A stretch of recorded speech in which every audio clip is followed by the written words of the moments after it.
pessoa, eu não botei nome, mas acho que é da mesma pessoa. Ainda tem medo dela sofrer preconceito? Sempre a gente vai ter esse medo, né? Sempre vai ter. Agora eu digo para ela o seguinte, que ainda precisa muito ela conhecer os direitos que tem e brigar por eles. Ela não faz isso. Então, uma coisa é eu ter medo dela sofrer preconceito. Tem, porque nós vivemos num país que as pessoas são preconceituosas, né? As pessoas são preconceituosas com negros, são preconceituosas com LGBT, são preconceituosas com pessoas gordas, com pessoas feias, porque é magro demais, porque é gordo demais, enfim, pessoas muito preconceituosas.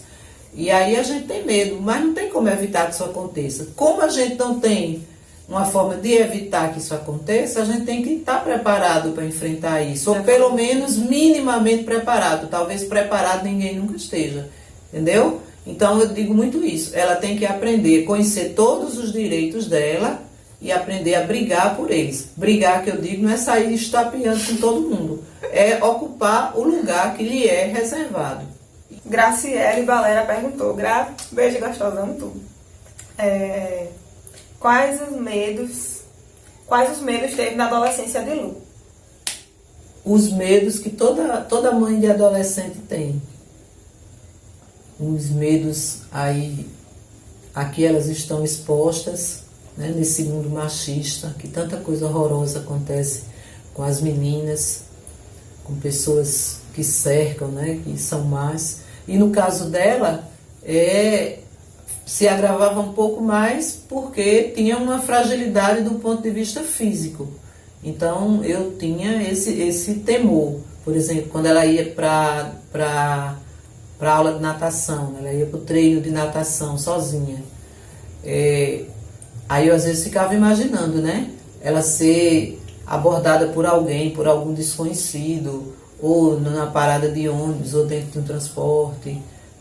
Tinha mais medo, assim, que viesse de fora e ela tivesse que enfrentar uma situação dessa, entendeu? Como que ela reagiria. Mas acho que eram os maiores medos. Assim, pela saúde, nem tanto. Só quando ela foi fazer cirurgia que eu fiquei morrendo de medo, do lado de fora da porta. Que é o pior lugar para se estar, do lado de fora da porta de um centro cirúrgico, aguardando alguém que está lá dentro. Passa todo tipo de besteira na cabeça da gente, aí a gente fica com medo.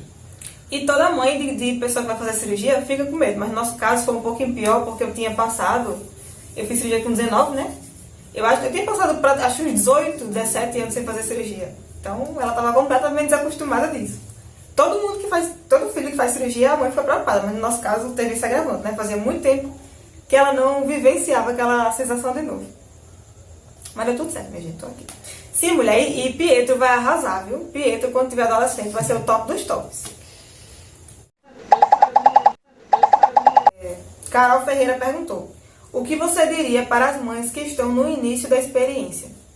Então, eu diria que precisa ter confiança, precisa ter disposição para se dedicar, para correr atrás, porque são muitos os médicos, são muitas consultas, são muitos tratamentos. Então tem que ter essa disponibilidade, tem que ter essa vontade.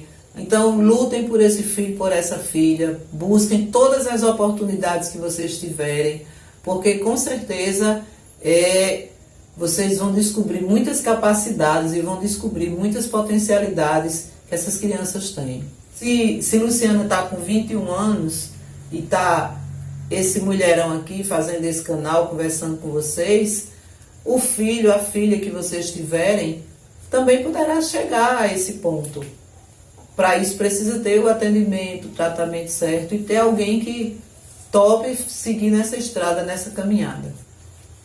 Eu não seria honesto da minha parte se eu não dissesse uma coisa, tá? E aí tem uma questão política muito séria. Todo mundo sabe disso. Às vezes as pessoas dizem assim, o Brasil falta lei para isso, tem que ter uma lei para isso. O problema do Brasil não é a existência de leis. Leis no Brasil tem muitas. O problema é o cumprimento dessas leis. Então, ocorre que existem uma série de leis, uma série de programas de atendimento a pessoas com deficiências que não são postos em prática. Da mesma pessoa, ela fez algumas perguntinhas. Quando ela foi crescendo, seus medos foram mudando? Carol Ferreira ainda. Eu já falei dos medos pela metade, né? Eu falei dos medos da adolescência. Foi mudando, sumiu? Né? Com certeza o medo vai mudando, vai diminuindo, alguns vão sendo substituídos. Sumiu, acho que nunca vai. Sempre a gente tem algum medo, o medo é inerente à pessoa humana, gente. Né? O medo é inerente à pessoa humana. Ela usou bem a palavra específica, mudando. Sumir não vai mudando, eu acredito que sim. E a última aqui também foi dela. A última? Não. Penúltima, falta depois dessa aqui vai ter só mais uma. Essa aqui ainda foi dela. Quais foram os piores momentos que vocês passaram por causa da deficiência? Essa é pra nós duas. Diga como é que eu termino.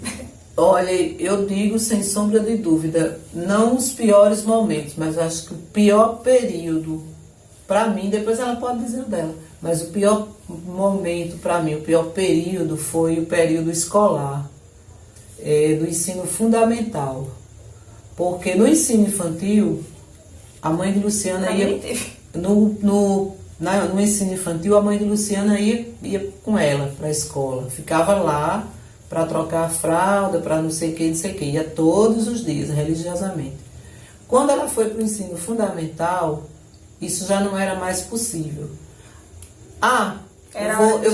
Eu vou falar uma coisa que me perguntaram, eu falei que não, e me ocorreu agora. Eu vi sim ela sendo rejeitada numa escola. Na primeira escola que a gente tentou matriculá-la, eu nunca vou esquecer disso. A diretora disse que não dava para ela estudar porque lá não tinha banheiro, e não dava certo ela ficar, enfim, a escola não era organizada para receber uma pessoa com deficiência. Ainda não estava em vigor a legislação que fez com que todas as escolas tivessem acessibilidade. Hoje nenhuma escola mais pode dizer isso. Não é a escola, não é o aluno que tem que estar preparado e adequado à escola. A escola tem que estar adequada a todo tipo de aluno, todo tipo. Não tem essa história de dizer não vai ficar porque a escola não é adequada. Se ela não for, ela tem que se adequar. Mas na época a gente não tinha conhecimento disso, não existia essa lei, não existia essa política no estado, nem no município, e aí Luciano não foi estudar em outra escola. Mas o Fundamental 2 foi o mais difícil. Foi o mais difícil, porque ela não falava da patologia dela, sentia muita vergonha e ia para uma escola, era um pouco perto aqui da nossa casa, e não queria que ninguém da escola soubesse de nada. Então tinha uma pessoa na escola que era minha amiga, que eu conversava com ela, mas ela dizia, não diga nada, não conte nada, porque ela morria de vergonha. E a última, meu Deus, que arroba é esse? Calma. É um nome meio esquisito aqui, mas eu vou falar. Arroba RSRPGD. Ok, não entendi, mas tudo bem. Tem alguma coisa que você acha que Karen nunca conseguiria fazer e ela surpreendeu? Essa é a última. O que ela nunca conseguiria fazer e me surpreendeu? Primeiro você tem alguma coisa, depois o quê? Eu não consigo pensar, não me ocorre nada desse tipo, não. Porque quando é aquela história, quando ela vem dizer que vai fazer uma coisa, ela pode até não ter conversado antes, mas eu acho que ela já pensou várias formas de fazer isso. Então, quando ela vai dizer, eu estou pensando em fazer isso, eu vou fazer isso, né? Geralmente quando ela vem, já vem com a ideia toda amadurecida, então não tenho o que pensar, não vai dar certo. Eu já vou achando que ela vai se empenhar naquilo, que vai dar certo. Então, eu não sei, eu me assustei com a história do canal, né? Eu disse, ela vai fazer o canal? Vai. Pronto, beleza. Não que eu achasse que não fosse dar certo, mas eu achei que fosse ser meio difícil, né? Mas eu vi que ela estava realmente decidida a fazer. Então, é só bola para frente, é só estamos aí a seguir, se fortalecer E quantos anos já de canal? Quase 4. 4 anos. E essa foi a última, gente. A gente já fez tudo hoje, mas eu vou dividir. Essa aqui provavelmente vai ser a parte 2, né? Mas enfim, é isso. Eu espero muito, muito, muito que vocês tenham gostado. Se você gostou, não esquece, já deixa o like, deixa muito, muito like. Me segue no Instagram para acompanhar todo o meu dia a dia, que eu sempre posto tudo por lá. Se inscreve no canal, caso você não seja inscrito. Ativa o sininho para receber todos os vídeos assim que eu postar. E até o próximo vídeo.